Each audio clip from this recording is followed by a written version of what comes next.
You'll never be good enough for my son. Those were the first words Mama Chioma ever said to me on my wedding day. Not congratulations, not welcome to the family, just pure, venomous rejection. And that was only the beginning. What I didn't know then was that Mama Chioma had a plan.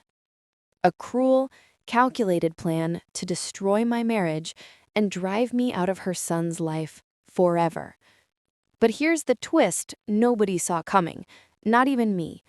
Her plan didn't just backfire. It exploded in the most spectacular, karma-filled way imaginable. This is my story. Before we dive in, if you love stories about justice, unexpected comebacks, and watching payback work its magic, hit that subscribe button right now. And here's something fun. Drop a like on this video and comment with the city or country you're watching from. I want to see how far this story travels. Are you Team Justice from New York? Team Payback from Kenya? Let me know below. Now, let's get into it.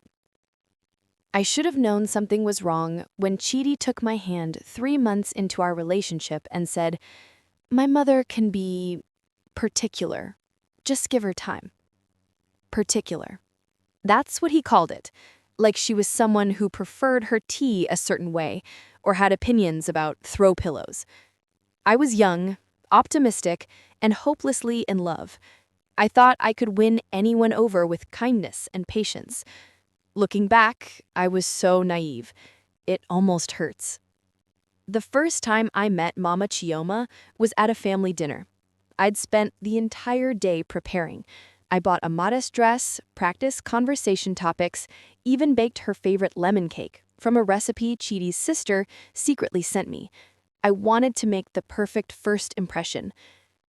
Mama Chioma opened the door, looked me up and down like I was something stuck to her shoe, and said, "You're shorter than I expected. Chidi never mentioned that." I laughed nervously. "Nice to meet you too, Ma."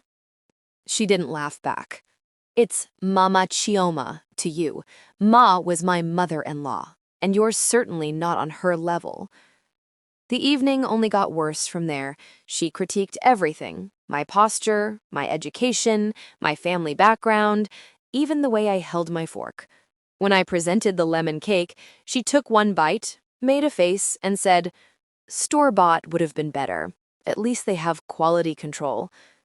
Chidi squeezed my hand under the table, whispering apologies I didn't want to hear.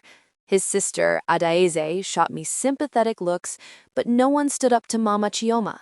No one ever did. That's what I learned that night. In the Okafor family, Mama Chioma wasn't just the matriarch.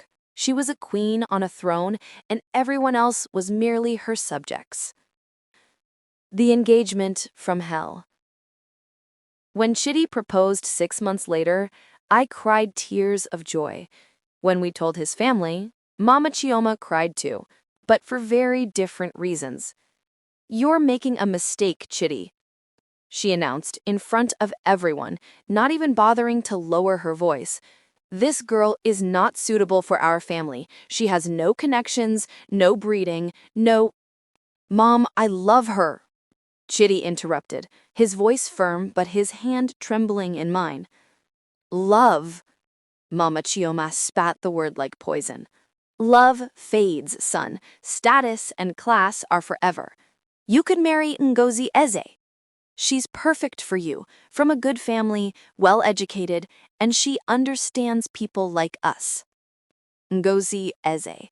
I'd heard that name before. She was Mama Chioma's protege, the daughter of her oldest friend, and apparently the woman she had been grooming to be her daughter-in-law for years. The woman she'd chosen before I ever came into the picture. But Chidi stood his ground that day. "I'm marrying Amaka. That's final." Mama Chioma's face turned to stone. She stood up slowly, straightened her designer blazer, and looked directly at me with eyes so cold they could freeze fire. "Then I'll just have to make sure this marriage doesn't last," she said simply, as if she were discussing the weather. "One way or another, you'll be gone within a year. I give you my word on that." Adiatse gasped. Chidi's father shifted uncomfortably but said nothing. And me? I tried to convince myself she didn't mean it, that it was just an empty threat from a controlling mother having trouble letting go. How wrong I was. The wedding day sabotage. Our wedding day should have been the happiest day of my life. I dreamed about it since I was a little girl. The dress, the flowers, the moment I'd walk down the aisle toward the man I loved. Mama Chioma made sure it became a nightmare instead. It started small. The flowers I'd ordered, delicate white roses and peonies, were mysteriously replaced with gaudy purple chrysanthemums, funeral flowers. The seating chart was mysteriously, accidentally rearranged so that my family ended up at the back tables while Ngozi Eze sat in the front row right next to Mama Chioma. But the worst came during the reception. I was in the bride's room adjusting my dress before the first dance when I overheard Mama Chioma talking to a group of her society friends just outside the door. Poor Chidi. He's so blinded by infatuation. That girl trapped him, you know. I wouldn't be surprised if there's a pregnancy announcement within the month. It's the oldest trick in the book. My hands froze on my dress. Trapped him? Pregnancy trick? We'd never. And her family. I heard her father works in construction. Manual labor. Exactly. No refinement whatsoever. This marriage is a disaster waiting to happen. But don't worry, I'm working on correcting this mistake. By next year's charity gala, Chidi will be with someone appropriate, and this little episode will be forgotten. I wanted to burst through that door. I wanted to scream, to defend myself, to tell them all they were wrong. But my hands were shaking so badly, I couldn't even turn the doorknob. Adaize found me 10 minutes later, sitting on the floor in my wedding dress, tears streaming down my face, ruining the makeup that had taken hours to perfect. "She's never going to accept me," I whispered. "What am I going to do?" Adaize knelt down beside me and took my hands. "Listen to me, Amaka. My mother is cruel, manipulative, and used to getting her way. But here's what she doesn't understand. Chidi chose you. He loves you. And that's something she can't control no matter how hard she tries. She said she's going to end our marriage. Then you'll prove her wrong," Adaize said firmly. "You'll show her that you're stronger than her schemes, that your love is stronger than her hate. Can you do that?" I wiped my tears, straightened my dress, and nodded. In that moment, I made a decision. I wouldn't let Mama Chioma destroy me. I would fight for my marriage, for my happiness, for my right to be part of this family.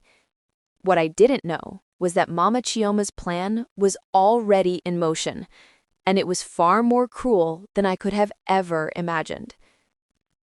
Over the next 6 months, Mama Chioma waged a silent war against me. Small cruelties, calculated insults, strategic manipulations designed to make me feel like an outsider in my own marriage. But she was just getting started. Because what came next would test me in ways I never thought possible. It would push me to the breaking point, and it would set in motion a chain of events that would change everything, not just for me, but for Mama Chioma too. 6 months into my marriage, I started to notice things. Strange, unsettling things that made me question my own sanity. David would come home from work quieter than usual, distant. When I'd ask what was wrong, he'd say, "Nothing, just tired," but his eyes wouldn't meet mine. Phone calls would end abruptly when I entered the room. Text messages would make his face tighten with stress before he quickly tucked his phone away. "Is everything okay with us?" I finally asked one night over dinner I'd spent hours preparing. He looked up, surprised. "Of course. Why would you ask that? You just seem different, distant." "It's just work stress, Emma, that's all." He reached across the table and squeezed my hand, but the warmth I used to feel wasn't there anymore. It was like touching a stranger who was pretending to know me. What I didn't know, what I couldn't have known, was that Margaret was whispering poison into his ear every single day. Phone calls during his lunch break, casual coffee meetings near his office, Sunday dinners where I was mysteriously uninvited because they were just family. And slowly, methodically, she was planting seeds of doubt about me. It started with small things. Margaret would tell David I'd been rude to her on the phone when I'd never called. She'd claim I'd forgotten to thank her for gifts she'd never sent. She'd sigh dramatically and say, "I tried to invite Emma to lunch, but she said she was too busy for me. I suppose I'm just not important enough." All lies, every single one. But Margaret was clever. She never made me out to be a monster, just thoughtless, selfish, ungrateful.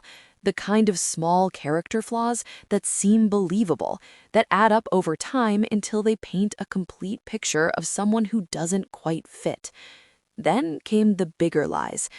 "David, I'm worried about Emma," she told him one evening when he stopped by her house. I only learned about this conversation months later, after everything fell apart. "I saw her having coffee with a man yesterday. They looked very close." "Mom, Emma wouldn't—" "I'm not saying she's doing anything wrong. I'm just saying, as your mother, I notice things. Maybe she's just meeting an old friend. But darling, you never really knew much about her past, did you? About the men who came before you?" The seed was planted. A week later, "David, I heard from Mrs. Chen at the country club that Emma was shopping for very expensive jewelry using your credit card. Isn't that odd? You two are supposed to be saving for a house." I hadn't been jewelry shopping. I'd been at the grocery store. But David checked the credit card statement anyway, and the trust between us cracked just a little bit more. The breaking point came at Margaret's annual charity dinner party. It was the social event of the season, and Margaret had made it crystal clear that my attendance was mandatory. "Everyone will be there," David said. "It's important to my mother. Please, Emma, just try to get along with her. For me." I wanted to scream that I'd been trying, that I'd done nothing but try, but the exhaustion in his voice stopped me. So I agreed. I bought a new dress, elegant but modest, expensive but not too flashy. I practiced small talk in the mirror.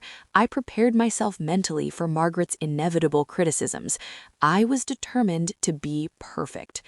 The evening started predictably. Margaret greeted every guest with warmth and charm while giving me a look that could freeze the sun. Evelyn Harrington was of course there, positioned next to David at every opportunity, laughing at his jokes, touching his arm, playing the role of the daughter-in-law Margaret had always wanted. I smiled through it. I made polite conversation. I complimented the decor. I was the picture of grace under pressure. Then Margaret made her announcement. "Everyone, if I could have your attention," she called out, tapping her champagne glass. The room fell silent. "I want to thank you all for coming tonight and for your generous donations to the Children's Hospital Fund. This cause is very close to my heart, as you know." Applause rippled through the room. "And I'm thrilled to announce that this year we've raised over $50,000. More applause. However, I must address a small complication that's come to light." My stomach dropped. Something in her tone, in the way her eyes flickered toward me for just a moment, set off alarm bells. "It seems that someone used the charity's credit card for personal purchases. Nothing enormous, just about $3,000 here and there, shopping sprees, spa days, that sort of thing." She paused, letting the gasps and whispers build. "Of course, I'm sure it was just a misunderstanding. These things happen when you give access to people who aren't familiar with how charity organizations work." The room went silent. Every eye turned to me. "Mom, what are you talking about?" David asked, confusion written all across his face. "Oh, didn't Emma tell you?" Margaret's voice was honey-sweet poison. "I added her to the charity account 3 months ago. I thought it would be a nice way to include her in the family's philanthropic work. I never imagined she'd mistake it for her personal spending account. I never—" My voice came out as barely a whisper. "I never used any card. I don't even have access to. Emma, dear, there's no need to lie. I have the statements right here." Bloomingdale's, that expensive salon on Fifth Avenue, the jewelry store downtown, all charged to the charity account, all signed with your name. The room was staring, judging, condemning. My hands were shaking. My heart was pounding so hard I thought it might burst from my chest. This isn't true. I never signed anything. I never used any card. David, you have to believe me. But when I looked at my husband, I saw something that shattered me completely. Doubt. For the first time since I'd known him, David was looking at me like he wasn't sure who I was. "Maybe we should discuss this at home," he said quietly, and those words, the careful neutrality of them, told me everything I needed to know. He didn't believe me. At home, David was silent. He sat on the couch, the evidence Margaret had given him spread across the coffee table. Receipts, statements, credit card signatures that looked eerily like mine, but that I knew I'd never written. "Emma, I want to believe you," he finally said, "but these signatures, they're forged," I insisted, my voice breaking. "David, your mother is setting me up. She's been trying to destroy our marriage since day one. You know that. You've seen how she treats me. My mother can be difficult, yes, but she wouldn't commit fraud. She wouldn't forge your signature and frame you for stealing from a children's charity. That's insane, Emma." "Is it?" I was crying now, tears streaming down my face. "Is it really that insane? She told you on our engagement day that she'd end our marriage. She told me I'd be gone within a year. She's kept her word, David. This is her plan." "You sound paranoid." That word hit me like a slap. Paranoid, as if my pain, my fear, my reality were just delusions. "I'm not paranoid. I'm being targeted." I grabbed his hands, desperate. "Please, David, please believe me. I love you. I would never steal from anyone, especially not from sick children. You know me. You know I wouldn't do this." He looked at me for a long moment, and I saw the war happening behind his eyes, his love for me battling against the poison his mother had been feeding him for months. "I don't know what to believe anymore," he whispered. And just like that, I knew Margaret had won this round. The next morning, David's phone rang. It was Margaret, of course. She wanted to speak to both of us at her house immediately. We drove there in silence, the space between us feeling like an ocean. Margaret was waiting in her perfectly decorated living room, her face a mask of calculated concern. David's father was there too, looking uncomfortable.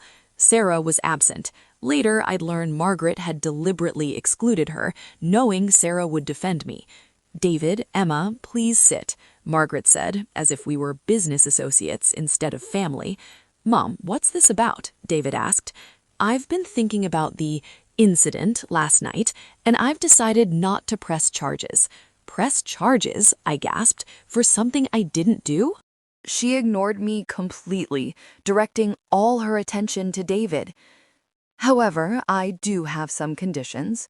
For the sake of the family, for the sake of your father's business reputation, and frankly, for the sake of the charity's credibility, I think it's best if Emma stepped away for a while." "Stepped away?" David repeated. "A separation," Margaret said gently, as if she were being reasonable. "Just temporary, you understand. Give Emma some space to think about her choices. Give you some space to figure out what you really want, and give us all time to let this scandal die down." "This is insane!" I stood up, my voice shaking with rage and desperation. "There is no scandal because I didn't do anything. You forged those signatures, you planted that evidence, you orchestrated this entire thing." "Emma, please don't make this harder than it needs to be," Margaret said, her voice so calm, so rational, so perfectly designed to make me look hysterical in comparison. "I'm trying to be merciful here. I'm offering you a way out without legal consequences." I turned to David, waiting for him to defend me, to tell his mother this was madness. But he was silent, staring at the floor, his jaw clenched. "David?"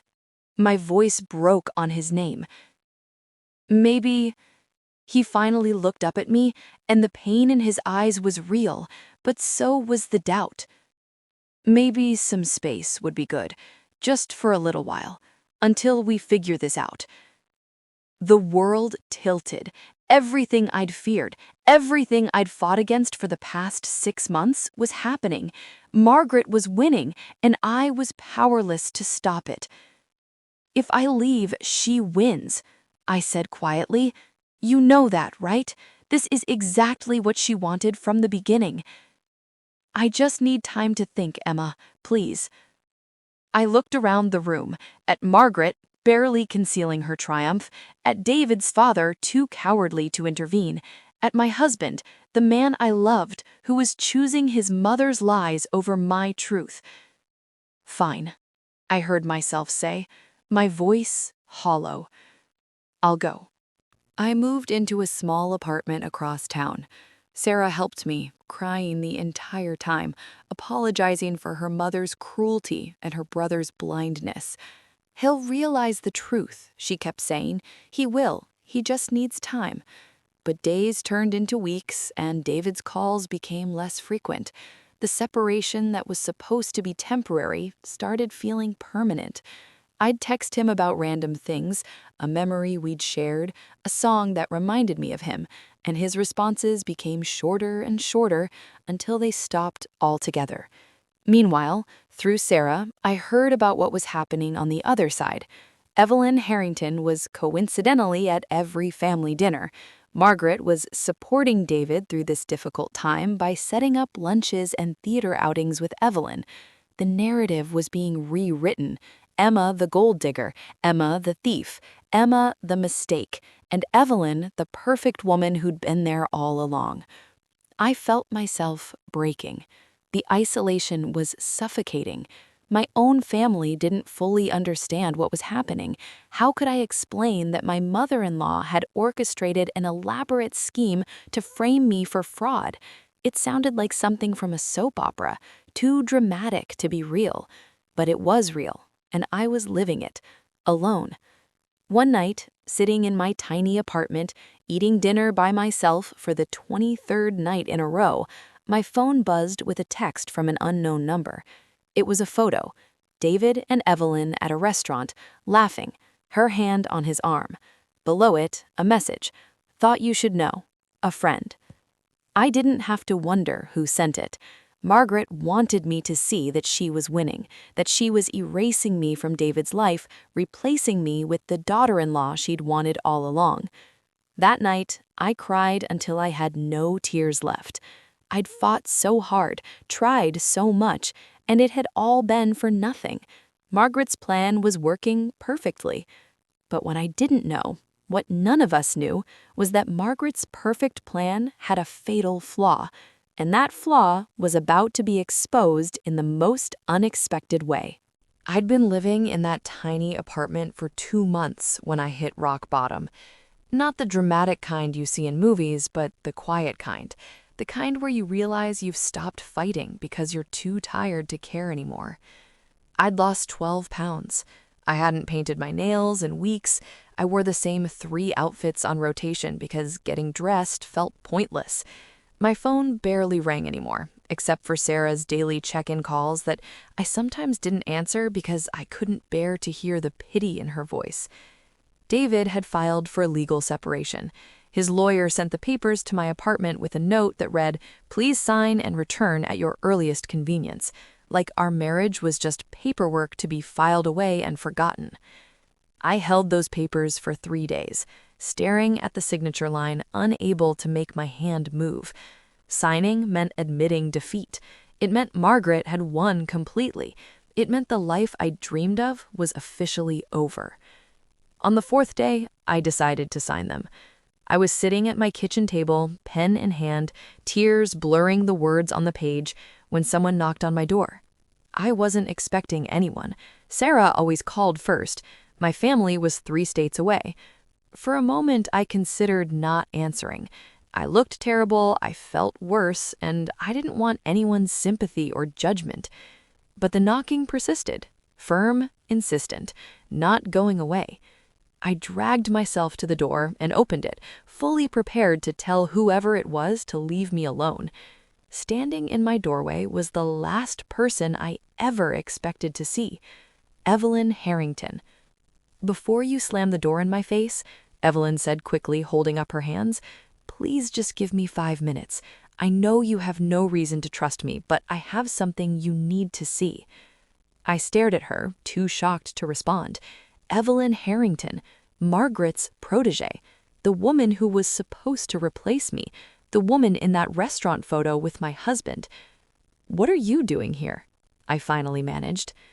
"Fixing a mistake," she said quietly. "May I come in?" Every instinct told me to slam the door, but something in her eyes, something genuine, almost desperate, made me hesitate. And maybe I was just so broken, so isolated, that even the enemy's company felt better than being alone. I stepped aside. Evelyn walked into my small apartment, and I saw her take in the details. The separation papers on the table, the half-eaten dinner from 2 days ago, the general aura of someone who'd given up. I waited for judgment, for the triumphant smile of a woman who'd won. Instead, she turned to me with tears in her eyes. "I'm so sorry, Emma. I'm so sorry for everything."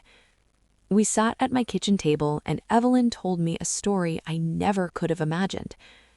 "I've known Margaret since I was 16.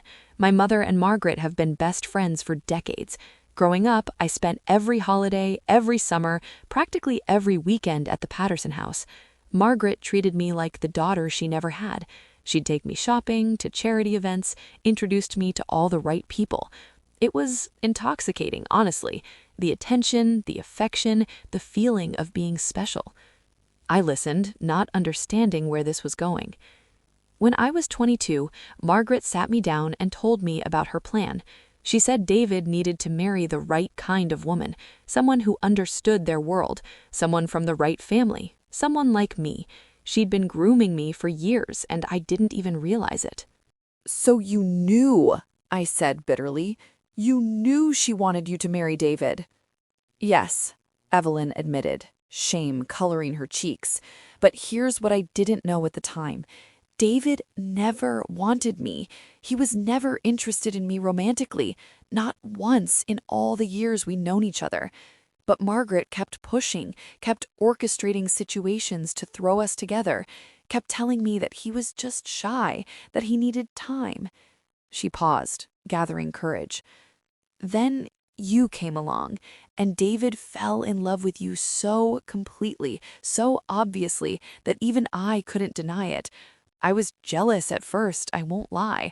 I'd spent years preparing to be Mrs. David Patterson, and suddenly you were taking that future away. But more than that, I was terrified."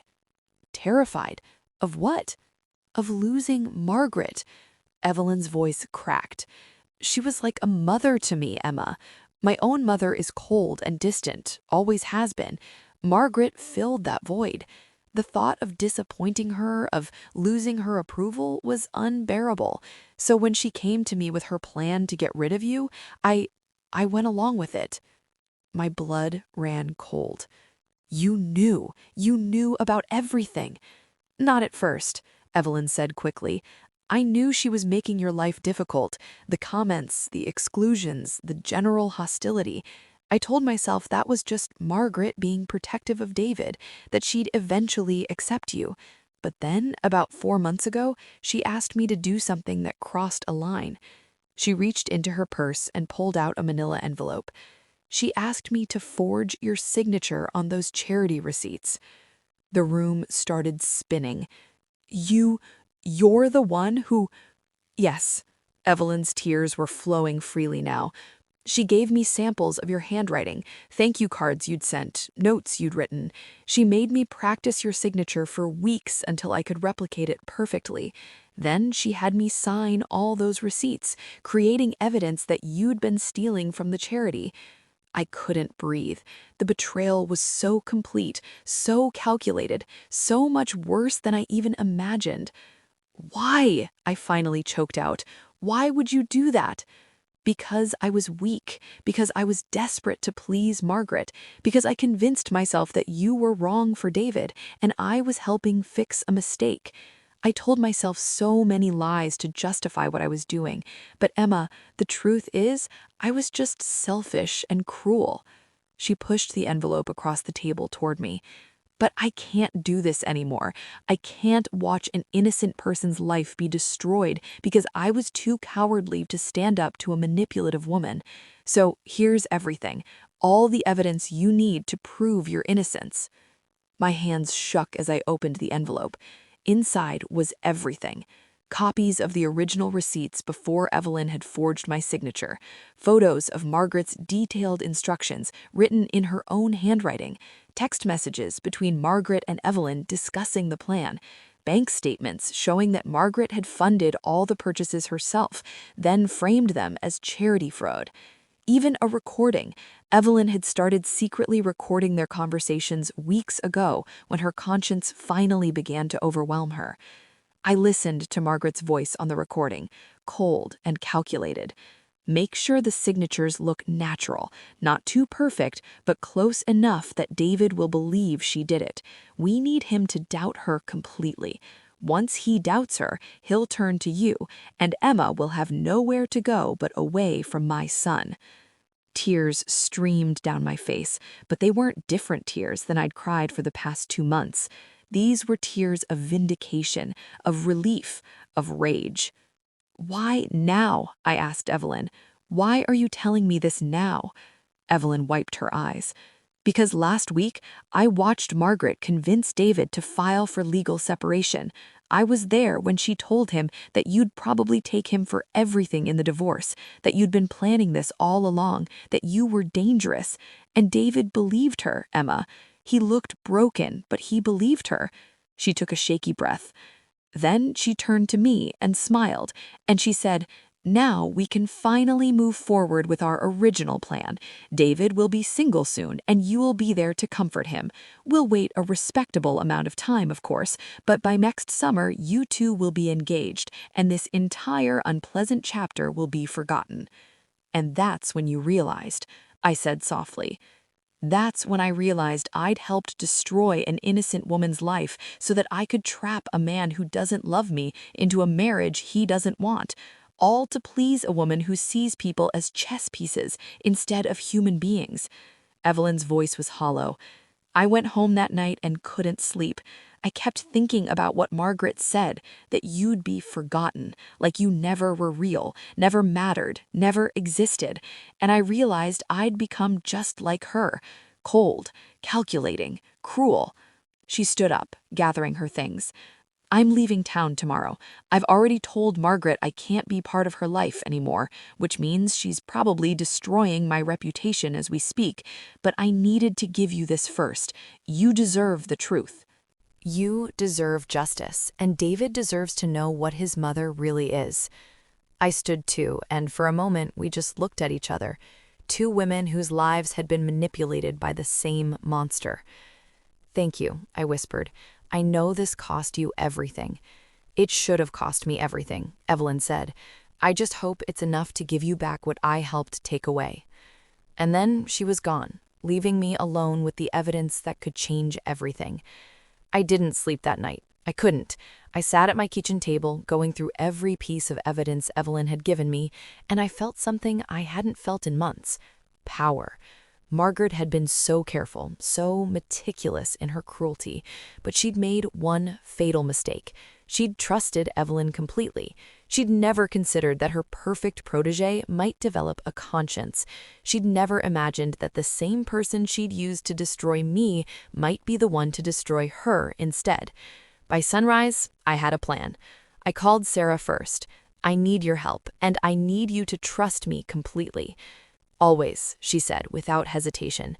Then I called a lawyer, not a divorce lawyer this time, but a litigation attorney who specialized in fraud and defamation. I laid out everything: the forged signatures, the manufactured evidence, the systematic campaign to destroy my reputation and my marriage. "Mrs. Patterson," the lawyer said after reviewing everything, "you have an incredibly strong case, not just for defamation, but potentially for fraud, conspiracy, and intentional infliction of emotional distress. This is serious." "I don't want to sue her," I said quietly. The lawyer looked surprised. Then what do you want? I want the truth. I want my husband to know who his mother really is. I want my name cleared, and I want Margaret to understand that her actions have consequences. Then we need to confront her with the evidence, the lawyer advised. Somewhere she can't run, can't manipulate the narrative. Somewhere witnesses will see exactly who she is. Sarah spoke up from where she'd been listening. I know exactly the place. 2 weeks later, Margaret was hosting her annual spring charity gala, the same gala where she'd publicly humiliated me, destroyed my reputation, and set in motion the collapse of my marriage. This year, I was going to return the favor. Sarah had managed to get me on the guest list without Margaret knowing, listed under my maiden name as a +1 of Sarah's. David would be there, of course. So would Margaret's entire social circle, the same people who'd witnessed my supposed disgrace. I bought a new dress, a stunning red gown that made me feel powerful and beautiful for the first time in months. I had my hair professionally done. I practiced what I was going to say until the words felt like armor. The night of the gala, I stood outside the venue, clutching the manila envelope with all the evidence, my heart pounding so hard I could hear it in my ears. Sarah took my hand. You can do this. You're stronger than she ever gave you credit for. What if David doesn't believe me? What if the evidence isn't enough? Then at least you tried, and at least everyone will know the truth about my mother. No more victims after you. I took a deep breath, straightened my shoulders, and walked inside. The gala was exactly as I remembered. Crystal chandeliers, designer gowns, champagne flowing freely, Margaret holding court in the center of it all like a queen with her subjects. She was laughing, radiant, completely in her element. And there, standing beside her, looking handsome but hollow, was David. Our eyes met across the room, and I watched shock, confusion, and something that might have been hope flash across his face before Margaret noticed where he was looking. I watched her face change, the momentary shock, the quick calculation, the smooth mask of composure sliding back into place. She leaned toward David and whispered something, probably telling him to have security remove me, but I was already moving forward, Sarah at my side, my lawyer following discreetly. "Hello, Margaret," I said, my voice steady despite my racing heart. "We need to talk." The chatter in the room died down as people noticed me walking toward Margaret. I could feel their eyes, hear the whispers starting. The woman who stole from charity. The disgrace. What was she doing here? Margaret's smile was glacial. "Emma, what a surprise. I don't recall seeing your name on the guest list." "I'm Sarah's +1, I said calmly. "We need to talk. Now." "This is hardly the time or place." "Oh, I think it's exactly the time and place." I looked around at the crowd gathering, the same people who'd witnessed my humiliation months ago. "After all, you destroyed my reputation in front of these people. It seems only fair that the truth comes out in front of them, too." David stepped forward, his face a mixture of confusion and concern. "Emma, what are you doing here?" "Defending myself," I said, meeting his eyes. "Something I should have done months ago." Margaret's composure cracked just slightly. "David, call security. Your wife is clearly having some sort of episode." "I'm not having an episode, Margaret. I'm telling the truth, and I have proof of everything you did." The room went completely silent. Even the waitstaff stopped moving. Margaret laughed, but it sounded forced. "Proof? Proof of what exactly? That you stole from my charity and are now trying to create some elaborate conspiracy theory to cover your tracks? Proof that you orchestrated an elaborate fraud to frame me." I opened the envelope and pulled out the first document, Margaret's handwritten instructions to Evelyn. Proof that you had someone forge my signature on those receipts. I held it up for everyone to see, then handed it to David. He took it with trembling hands, his eyes scanning the paper. I watched his face change as he recognized his mother's handwriting. "This is absurd," Margaret said, but her voice had lost some of her power. "Anyone could have written that. Anyone could forge." "There's more." I pulled out the bank statements. "These show that you funded all those purchases yourself. The jewelry, the spa treatments, the shopping sprees, all charged to your personal account, then fraudulently reported as charity theft with my forged signature. David was looking at the documents, his face growing paler with each page. And this, I said, pulling out my phone and connecting it to the gala's sound system, Sarah had arranged it beforehand, is a recording of you explaining your plan to Evelyn Harrington. I pressed play. Margaret's voice filled the room, crystal clear. Make sure the signatures look natural, not too perfect, but close enough that David will believe she did it. We need him to doubt her completely. Once he doubts her, he'll turn to you, and Emma will have nowhere to go but away from my son. The gasps that rippled through the crowd were audible. People pulled out their phones, some recording, some texting, the scandal spreading in real time through social media and group chats. Margaret's face had gone from confident to ashen. That recording is taken out of context. It's been edited. It hasn't been edited, I said firmly, and there's hours more where that came from. Weeks of you planning my destruction step by step. Weeks of you manipulating your son, lying to him, poisoning him against me. This is clearly a vendetta. Mrs. Patterson? My lawyer stepped forward, his voice calm and professional. I'm Robert Chen, Mrs. Emma Patterson's attorney. I have here sworn affidavits from multiple witnesses, including Evelyn Harrington, detailing your conspiracy to commit fraud and defamation. I also have documentation of your financial transactions that prove you funded the purchases you then blamed on my client. He handed a document to David's father, who'd been standing in shocked silence throughout this entire confrontation. Additionally, the lawyer continued, we have evidence of your systematic campaign to isolate and emotionally abuse my client, which constitutes intentional infliction of emotional distress. If you'd like to continue claiming this is fabricated, we can absolutely take this to court and let a judge decide. Margaret looked around the room, searching for allies, for support, for anyone who would back her up. But the faces looking back at her were cold, judgmental, disgusted. These were her peers, her social circle, the people whose opinions she valued most, and they were turning on her. You don't understand, Margaret said, and for the first time she sounded truly desperate. I built this family. I made us what we are. Every sacrifice, every decision, every carefully planned step, it was all for our legacy, for our standing, for our future. And she, Margaret pointed at me with shaking finger, she was going to destroy it all. She was nobody from nowhere, and my son deserved better. I am somebody, I said quietly but firmly. I'm a woman who loved your son with everything I had, a woman who tried to be part of your family despite your cruelty, a woman who worked hard, who was kind, who never did anything to deserve what you put me through. And the fact that you can't see that you measure people's worth by their bank accounts and social connections instead of their character, says everything about who you really are.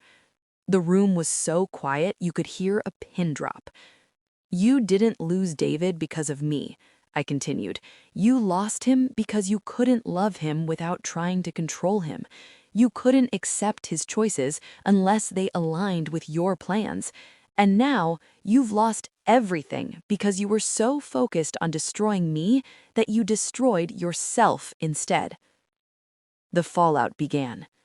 Sarah stepped forward, tears streaming down her face. Mom, how could you?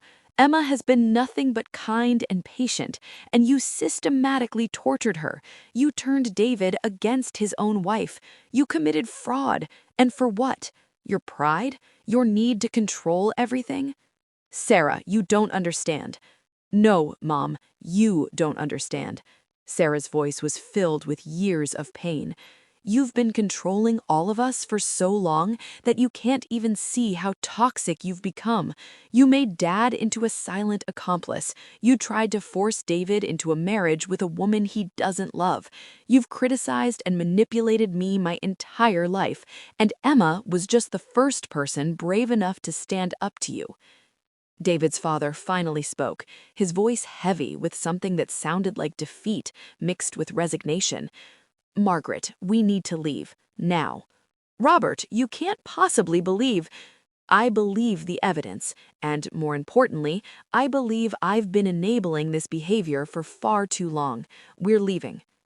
Margaret looked around the room one more time, seeing her entire world crumbling. The guests were watching with a mixture of shock and barely concealed satisfaction. Nothing spreads faster in high society than the downfall of someone who'd been too powerful for too long. The charity board president stepped forward, her face stern. Mrs. Patterson, given these revelations, I'm afraid we'll need to conduct a full audit of the charity's finances, and we'll be asking for your resignation from the board, effective immediately. You can't. We can and we will.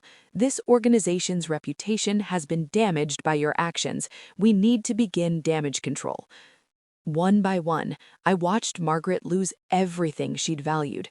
Her position on the charity board, the respect of her social circle, the admiration in her children's eyes, the power she'd wielded for so long. And then, with as much dignity as she could muster, which wasn't much, Margaret walked out of the gala, her husband trailing behind her, leaving a wake of whispers and smartphone cameras capturing her humiliation for posterity. The difficult conversation. After Margaret left, the gala dissolved into chaos, guests gossiping, board members panicking, social media exploding with the scandal. Sarah stayed to handle the aftermath, but she urged David and I to leave, to talk privately. We ended up in a small coffee shop 3 blocks away, sitting across from each other in a corner booth, the weight of everything hanging between us. I don't even know where to start, David said finally, his voice hoarse. Emma, I failed you in every way possible. You believed your mother. She's manipulated you your entire life. She knew exactly which buttons to push. That's not an excuse. He looked at me with red-rimmed eyes. You're my wife. I promised to love and protect you, and instead I let her convince you you were the enemy. I doubted you. I left you alone. I filed for separation. He put his head in his hands. I don't know how you can ever forgive me. I'd imagined this moment countless times during my isolation, what I'd say to David when the truth finally came out, how I'd make him understand the depth of my pain. But now, sitting across from him, seeing him genuinely broken by what his mother did, by his own role in my suffering, I found that my anger had transformed into something more complex. I'm not going to pretend it doesn't hurt, I said carefully.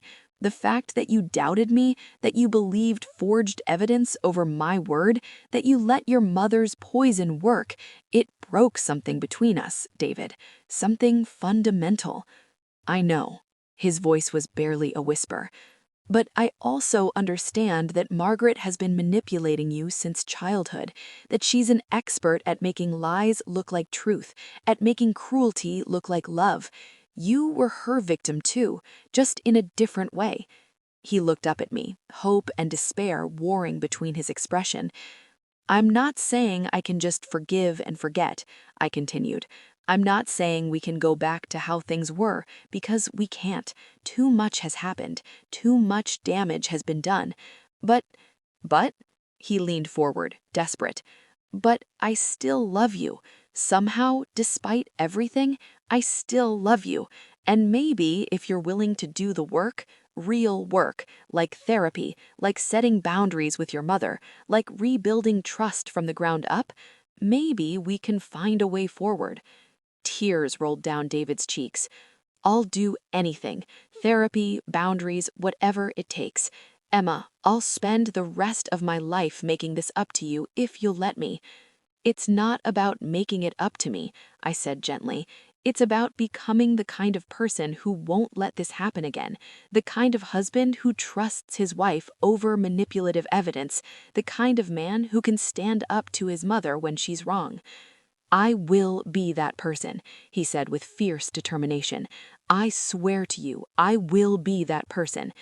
We sat in silence for a moment, the possibility of healing hanging in the air between us like something fragile and precious.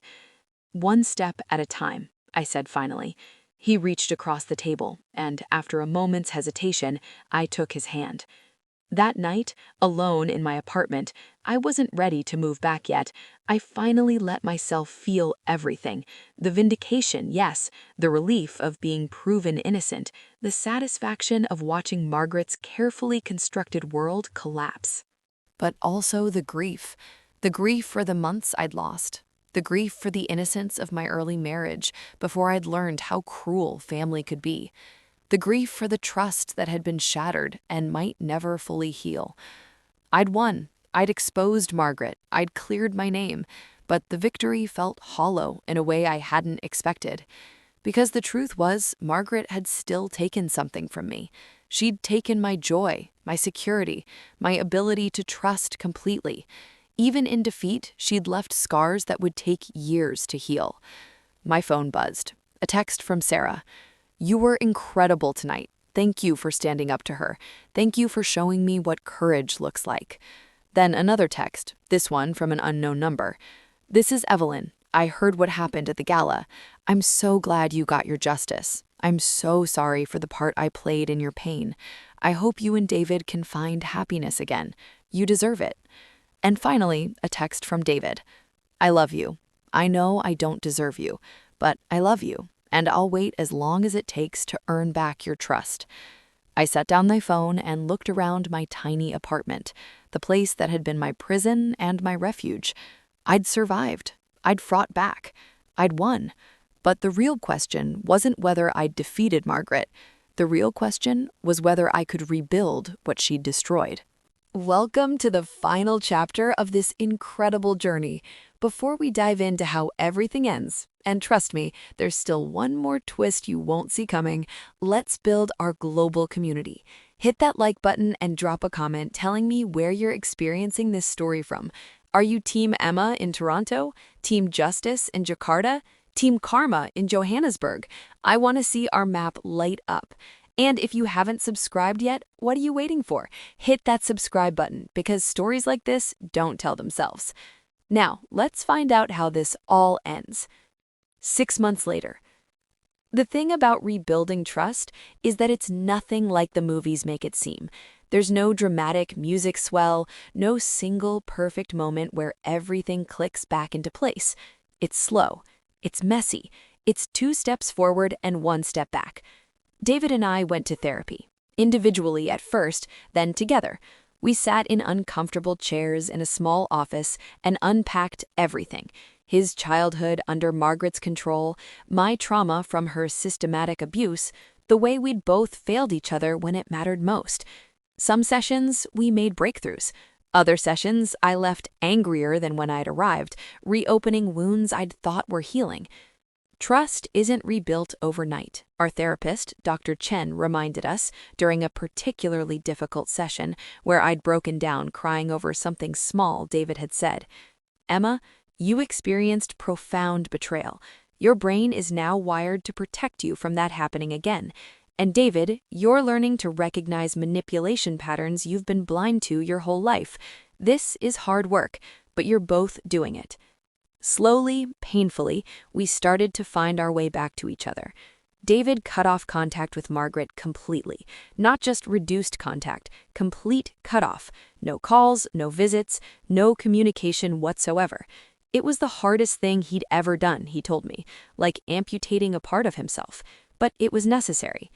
"I can't rebuild us while she's still in my head," he said one night, 3 months into our reconciliation.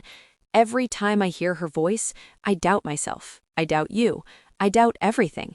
So she has to be gone, completely, or this won't work." I moved back home 4 months after the gala, not because everything was fixed, but because we both wanted to try. My tiny apartment had served its purpose. It had been my fortress when I needed one. But it was time to reclaim the home we'd built together. The first night back was strange. We moved around each other carefully, like dancers learning a new choreography. But that night, lying in our bed for the first time in months, David reached for my hand in the dark. "Thank you," he whispered. "Thank you for giving me another chance." "Thank you for being worth it," I whispered back. The scandal that erupted from the gala was even bigger than I'd anticipated. Social media had captured everything: the recording, Margaret's desperate denials, her humiliation. Within 24 hours, #CharityFraudGala was trending. News outlets picked up the story. Margaret Patterson, society queen and charity darling, exposed as a manipulative fraud. The charity board conducted their audit and found several other irregularities in Margaret's management. Nothing as dramatic as framing me, but enough questionable financial decisions to warrant legal scrutiny. She resigned from every board position she held. Her social invitations dried up overnight. The country club quietly revoked her membership. But the real consequences were personal. Sarah had cut off contact entirely, moving across the country to start fresh, away from her mother's influence. She called me weekly, and we'd become genuine friends. Sisters, really, bonded by our survival of the same abuser. David's father filed for divorce 6 weeks after the gala. "I should have done it years ago," he told David during one of their reconciliation conversations. "I let her control everything: my life, my children, my sense of self. I'm ashamed of the husband I was, the father I was. I stood by while she destroyed people, including my own son's marriage. I can't undo that, but I can refuse to enable her anymore." And Margaret? Margaret was alone for the first time in her life. No social standing, no family, no power. Just the echoing silence of a large house and the bitter company of her own choices. Part of me felt sorry for her. The smallest part, the part that understood she was a product of her own traumatic upbringing, her own desperate need for control in a world that had taught her that perfection and status were the only things that mattered. But mostly, I felt nothing. She'd tried to destroy me, and instead, she'd destroyed herself. That wasn't my burden to carry. A year after the gala, a letter arrived at our house. Expensive stationery, familiar handwriting. Margaret. David looked at it like it was a bomb. Should I open it? "That's your choice," I said carefully. "But whatever it says, it doesn't change anything. You know that, right?" He nodded slowly, then opened the envelope. The letter was long, 5 pages of Margaret's elegant script. David read it silently, his expression unreadable, then handed it to me. It wasn't an apology, not really. It was a justification dressed up as self-reflection. Margaret wrote about her childhood, about the pressure she'd faced to be perfect, about how she'd only wanted the best for David. She wrote about her loneliness, her regret, her hope that one day he might understand why she'd done what she did. But nowhere in those 5 pages did she take real responsibility. Nowhere did she acknowledge the harm she'd caused without following it immediately with an excuse. Nowhere did she say the words that mattered: "I was wrong, and I'm sorry," with no conditions attached. "She'll never change," David said quietly, staring at the letter. "She'll never actually see what she did. She'll always believe she was justified." "Probably not," I agreed. "Does that make me a bad son, that I'm not going to respond, that I'm not going to give her another chance?" I took his hand. "It makes you a healthy adult setting boundaries with an abusive parent. There's nothing bad about that." He crumpled the letter slowly, deliberately, and threw it away. 2 years after Margaret's plan backfired, David and I stood in a hospital room, staring down at our newborn daughter. She was perfect. Tiny fingers wrapped around David's thumb, wisps of dark hair, my nose, his eyes. We'd named her Hope, because that's what she represented. Hope that cycles could be broken. Hope that love could heal. Hope that the future could be better than the past. "She's never going to know Margaret," David said softly, tears streaming down his face. "She's never going to experience that toxicity." "No," I agreed. "She's going to grow up knowing that she's loved unconditionally, that she doesn't have to be perfect or perform or fit into anyone's mold. She's going to know that family means support, not control." Cyril flew in the next day to meet her niece, bringing gifts and tears and joy. David's father came too, sober for 6 months now, working on becoming the grandfather he'd never been able to be as a father. "I have something to tell you," David's father said as he held Hope for the first time. "Margaret asked me to deliver a message. She wanted to know if she could meet the baby." My whole body tensed. "And what did you say?" I told her no. I told her that she'd lost the privilege of being a grandmother when she chose cruelty over kindness, control over love. I told her that some consequences are permanent, and this is one of them. David squeezed my hand, and I squeezed back. Margaret had tried to destroy our marriage to maintain her perfect vision of her family. Instead, she'd lost her entire family, while David and I built something stronger, healthier, and more real than anything Margaret could have controlled. Her plan hadn't just backfired, it had obliterated her while setting us free. It's not always dramatic. Sometimes it's quiet. Sometimes it's just the natural consequence of your own actions catching up with you. Margaret didn't go to jail. She didn't have some grand comeuppance moment. She just faded, alone in her big house with her designer clothes and her expensive furniture and absolutely no one who cared. Meanwhile, I was here, in a modest home filled with love, with a husband who'd done the hard work of becoming a better man, with a daughter who would grow up knowing what healthy love looked like, with friendships forged through fire, with art on my walls and hope in my heart. Sometimes I still have hard days. Sometimes I still have nightmares about that charity gala, about the separation, about the months of isolation. Trauma doesn't just disappear because the story has a happy ending. But most days I wake up grateful. Grateful that I fought back. Grateful that I found my strength. Grateful that Margaret's cruelty, intended to destroy me, actually freed me from ever having to be small enough to fit into her narrow definition of acceptable. Remember, toxic people's plans always backfire eventually, and you are stronger than anyone who tries to break you. See you in the next story.